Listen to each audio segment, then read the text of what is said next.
Hello, everyone. I'm here today with my Guru Bhai Hadi, and he's speaking to me from the ashram in New Delhi, where he has been locked down for a number of weeks, living with his Guru Bhais. We may talk a little bit about that, but welcome, Hari. Nice to be having a chance to spend time with you.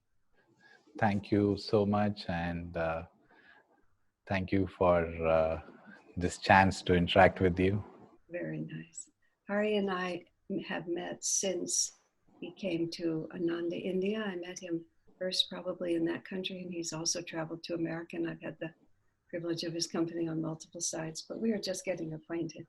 I'm explaining that, Hari, because some of the people that I've interviewed, I've known before they were born because I knew their parents before they were even coming in. So I sort of just like to tell people the context.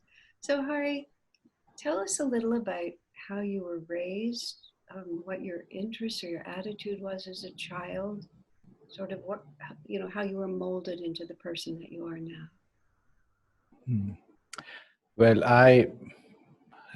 it's very, very happy for me. I always feel very happy to share those childhood memories Mm-hmm. because, in a way, mine was very unique. I had best of the both village life and an exposure to the international world, which a villager would not get. Mm-hmm. So I was born in a small town called Ambasamudram. It's in the southern part of India, near Kanyakumari. It's the tip of the peninsula. Way down And there. it's a very, very spiritual place Uh-huh. because we, we have this hill, holy hill called Agastya Hill, where we believe that Agastya still is living there over the years. And we have a temple for sage Agastya in our village, where all our people in the town get together yearly once or regularly to pray to him. And there are a lot of temples in the vicinity, that very old temples, thousands of years old. So I grew up in that serene, remote uh, place in India, which was not under any Mughal rule. So we managed to uh, safeguard the ancient India. That a bit of the old Dwapara is still there, exists, and Mm-hmm. it's a very spiritual place. And everybody there, even a villager, he doesn't know the concept behind what he's doing, but it's the spirituality is interwoven in his lifestyle. For Mm-hmm. example, if there is they get a new car, they drive the car to the temple first, keep the keys in front of the god, Uh-huh. and take the blessings. If they buy a new house, they take the document, go to their temple in front of their favorite god, keep the document in the feet of gods there, the deity there, take his blessings. And even if there is a new baby in the family, after some days they go take it to the temple, place it in front of the shrine, and thank god for that. It's a part of the culture. I did it growing up.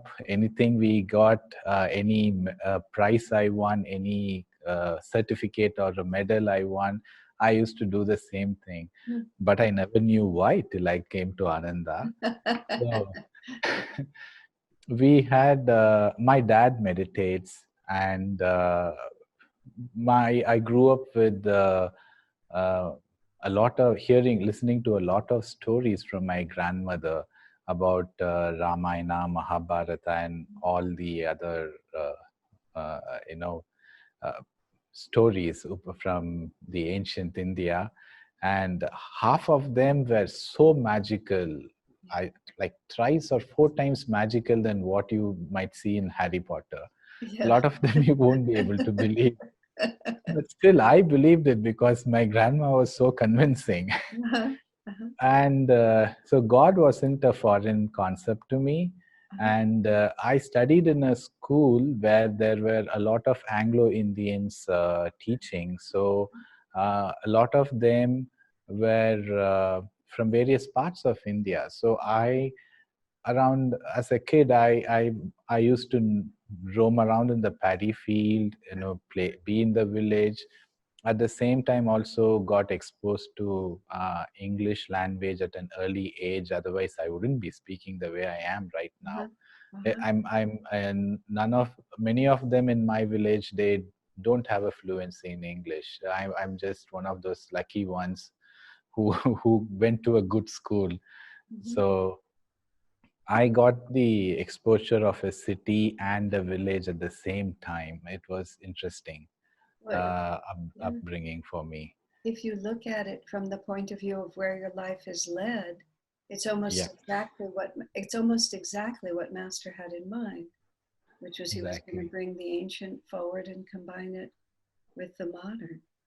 So all of that time was happy for you then.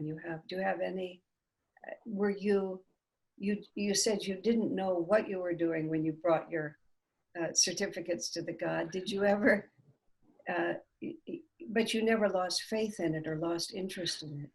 Yeah, never lost. For me, God was, I mean, I took pride in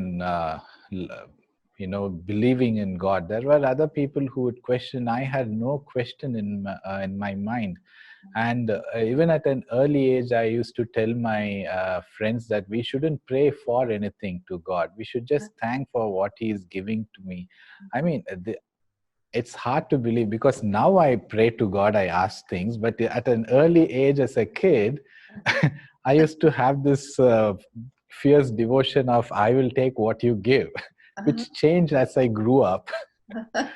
And but my faith was unshakable of in God, and uh, a tad bit more than an average individual. Some people used to look at me in a weird way when I say, like, okay, let's pray to God that it rains. Uh-huh. Uh, let's pray to God that my max teacher doesn't ask me questions today in the class because I haven't prepared. Uh-huh. So I remember me and my friend who his name was Lakshmi Narayan. Uh, we both used to recite Mahamrutyunjay mantra 11 times so that the max teacher doesn't ask the question to us in the class. um, did it work? It did work. It always worked for me. So as you grew up, what caused you to, you don't, I mean, now you live in New Delhi, you don't live down in that part of India anymore. So how did such a big shift happen for you? um, I somehow had an inclination to become an architect, and I don't know why. Mhm. So I think I still remember my first day in kindergarten, and I also, my memory goes back to, I Mhm. think, when I was 2.5 or 3 years old, when I used to play with building blocks. And some relative who came to my home said that, oh, you're going to be a great civil engineer. Uh-huh. And that stuck with me. Oh. And later on, I found out that there is something called as architecture, which is a bit more refined than civil engineering, Uh-huh. and it involves design. And I was good at sketching and painting, and watercolors and everything. So I thought, I'll do this. This is fun. I will just draw a house, apply colors to it, and sell it for some X number of rupees, and I'll have fun. That's all I knew. That's all I thought architecture was. Uh-huh. So I did that. I somehow, uh, by God's grace, again completed architecture. And my dad did warn me that he said that, Hari, if you're going to take architecture, you might not be able to come back to the village. You'll have to live in a city. Is that okay? And I was all for it. I was going to become a great architect. Uh-huh. I Uh-huh. so I, with that dream, I went to Bangalore and then Chennai, and then when I graduated, now this is something interesting because my dad and mom, they did not complete their education. They didn't cross beyond 10th grade. So Mhm. for them, education was very, very important, no matter how good the harvest was. Mhm. So they, from early childhood, they drilled it into me, saying that you have to study properly and get a proper job if you want to sustain yourself. So they, and I'm sure you know how Indian kids and Indian parents are competitive about the exams and everything. So they said, just this 10th standard, you know, study properly, you will be placed well in the 11th and 12th in the higher secondary school. Mm-hmm. And then I did that. I got 80 percentage as an average in 10th grade. And the next 2 years they said, just these 2 years you study well, you will get a good college, and you will get to go to a good college, and you will get a good job, life is settled. And this was told to me over and over and over and again and again, and I did that. I got good grades in the public examination. I went to a very good college, and I graduated from there. And then what? Life struck me then. I didn't have a vision, and my mind has never gone beyond that graduating and getting a job. It was like he graduated in flying colors, got a job, and happily lived ever after. That's the story I was given. And it came to me as a shock. I didn't know in what direction should I head. And I thought that, okay, the best thing is to earn more, save some money, and get a house and get married and settle. And every time I uh, tried that, it didn't work. It just did not work. And interestingly, if we want to have a you know uh, open a bank account in the city I'm working, we need an address proof. So I need to get a new mobile connection from that locality or something. Every time I tried to take that step, something happens and I move to another city. It happened like thrice. And I thought, okay, let me come to Delhi and let me give it a try for 6 months. Let's see if this is the city. And for the first year or more than that, I never even unpacked my bags because I thought I'm jinxed. If I want to settle down, I might be moved from here. God doesn't want me to settle down anywhere. So I just kept all my stuff packed. I used to pull my stuff out of the suitcase and the bag, and then I used to keep it back. I used to wash it, keep it back inside. It was funny.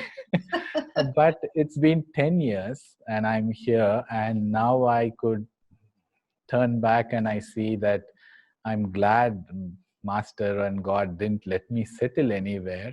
Right. And so how did you find, how did Master come into all of this? So when did you meet him? yeah. So when everything was going well, and my faith in God has always been unshakable by God's grace, but these I had this fascination about metaphysical aspects of life, and I didn't know how to direct that energy. I was very interested in occult sciences or aura, anything about mantra or chakras. Some bulb, burst, shines within my self, and I need that. And uh, it got refined. And one of my friends, he was a pranic healer. And that's the time when I've already read a lot of books, and instead of God loving, I became God fearing. And due to the books I read, due to the current Indian society, I subconsciously had defined the spirituality as things which one should not do. I'm spiritual if I don't smoke. I'm spiritual only if I don't drink. I'm spiritual only if I don't marry. And there are a lot of don'ts in the spirituality, and somewhere I also became God fearing. And it was, I thought that's the way it has to be. And luckily, when this phase in my life was going on, and then I wanted to marry a girl from who studied with me, and my parents were like, no, not that person. And there was an unwanted friction within myself, which direction I should head, or should I listen to my parents, should I listen to what. And my friend said that, Hari, you're always been interested in this aura and stuff, come to pranic healing.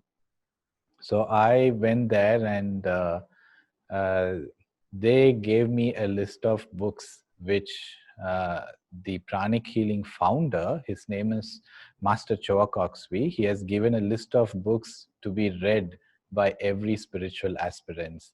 So I did a couple of courses there, and my friend said, you should ask. I love those courses. Those courses were so interesting and so uh, I love that. I love those courses. And but whenever he said you have to pray to Master Choa Coxswain, I somehow had a resistance. Praying to another human being, I don't think I'm going to do that. I can pray to God. I don't want any other human being between me and God. That was my attitude. And he said, you know what, you need a little more devotion. And Master Choa has said that, read Autobiography of Yogi by Paramahansa Yogananda, and he gifted me the book. I took the book, and when I started reading, by the time I reached halfway, I was ready to bow down at another human being's feet. That thing I had within me, that why should I bow down to another human being? I will bow down to only God, had vanished. And somehow I knew that this is what I had been looking for. And I was also astonished that how can I trust and love somebody I have never seen? But it's Master's magic. And by the time I finished reading the book, this book here, my friend gave it to me when I was in Chennai, when I was working in Chennai. I started reading it. By the time I finished reading the book, I had a new job and I had come to Delhi. And 2 weeks from then, I saw the ad in the newspaper for Kriya Yoga Basic Meditation course, the same master's picture there, same as the front cover of Autobiography of Yogi. And I went there. It just happened in that sequence. It was very perfect. What year was this that this happened? This was 10 years ago. I moved to Delhi, so that would be 2010 or not. I think 2008 was the year I got Autobiography and I moved to Delhi. So did you meet Swami Kriyananda in person, or did you ever? No, I did not. Unfortunately, I wasn't ready for that. I was so in love with our master, and so although I came to Ananda in 2008, things weren't smooth from then. Also, I didn't dive deep like many of the disciples did. I took my own sweet time for another 5 years to get Kriya. And I couldn't meet him. I was posted in a different place when he was visiting Delhi, and I didn't know that would be his last visit, and I didn't know the seriousness about. I wasn't ready, basically. No, that's all right. I just was curious because you were there. Yes. So did you meet Daya and Keshava? Is that who we? Yes. That's the first time. I didn't know that Ananda Sangha or the organization by name. All I knew is I saw Paramahansa Yogananda's photograph and I saw the address and I went there. That's all I did. But when I entered the hall, I saw people. I thought somebody in the saffron robe would be sitting there, a sannyasa, a monk. But I saw a couple who is like, I thought, okay, they are sure not Indians, and they are going to teach me. Interesting. And but when when Daya sang the chant, from joy I came, for joy I live, in sacred joy I melt again, everything was new city, new people. Um, I had my own apprehension of coming to this place because I didn't know how it would be. Yeah. Although everything was new, the feeling I had when that chant was sung, that wasn't new. Wow. The way I felt, I know what I felt, and I know that was home. Uh-huh. And then onwards, I knew I've come to the right place. Just those two lines and the Daya singing it made everything possible. Isn't that remarkable? It's just so, I mean, they're Americans or American and Canadian. They'd come such a distance. You'd come up Yeah. from southern India and there you were, just like that. Yeah. So now I'm going to just skip. So now I know that you live in the ashram where the ashram that Daya and Keshav are leading. When did that happen? So after the basic and meditation course in Raja Yoga too, I didn't go ahead and take discipleship because I had this in my mind because I wasn't worthy enough to be a disciple of such a great avatar. I meddled around with that thought for a year.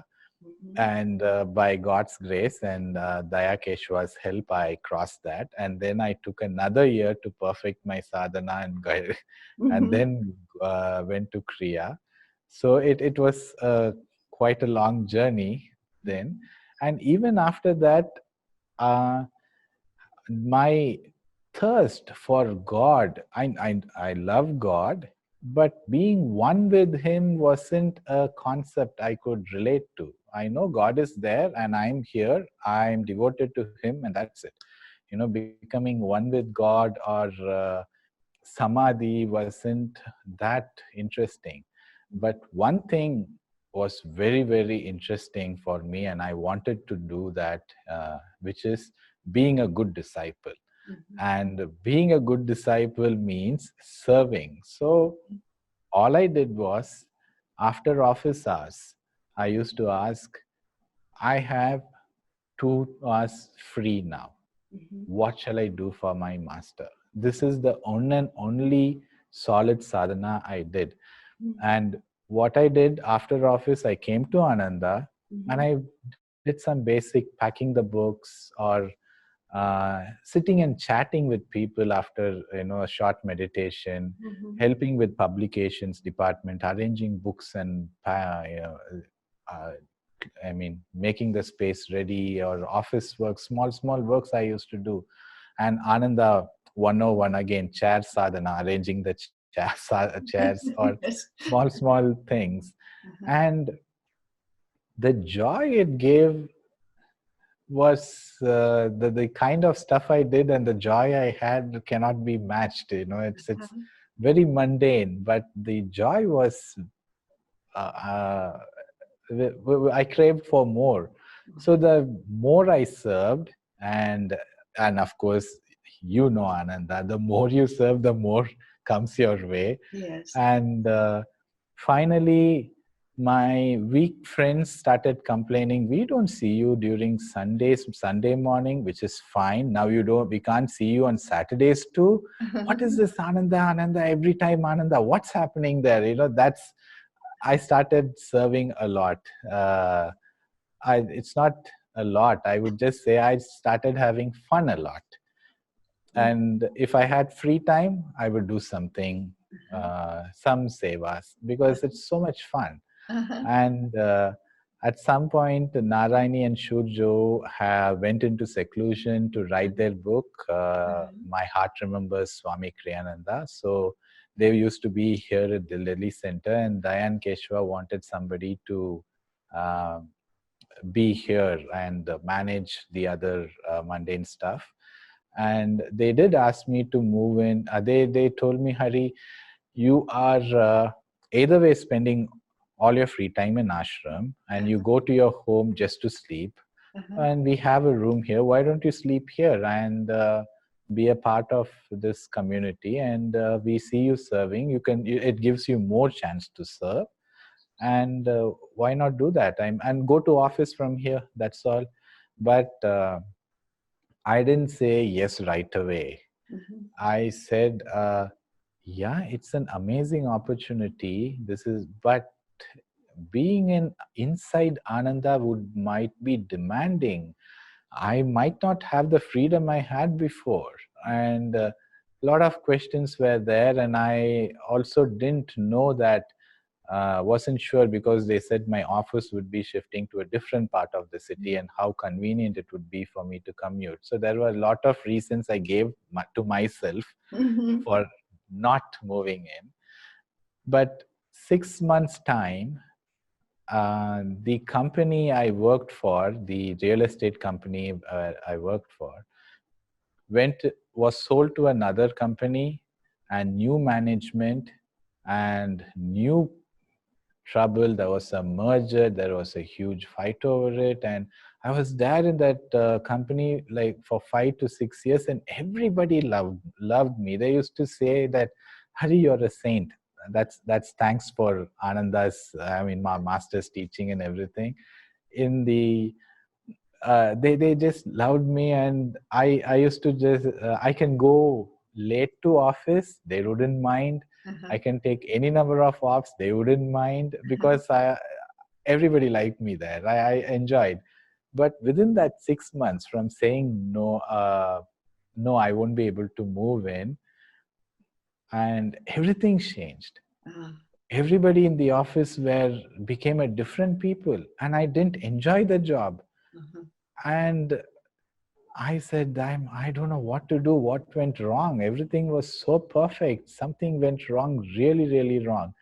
And they said, Hari, I think you should move in now. And I remember it was October 30, it was Diwali in 2016. I moved in. Uh-huh. And within a week, we came to know that the person who was here in the front desk, she resigned. She had resigned.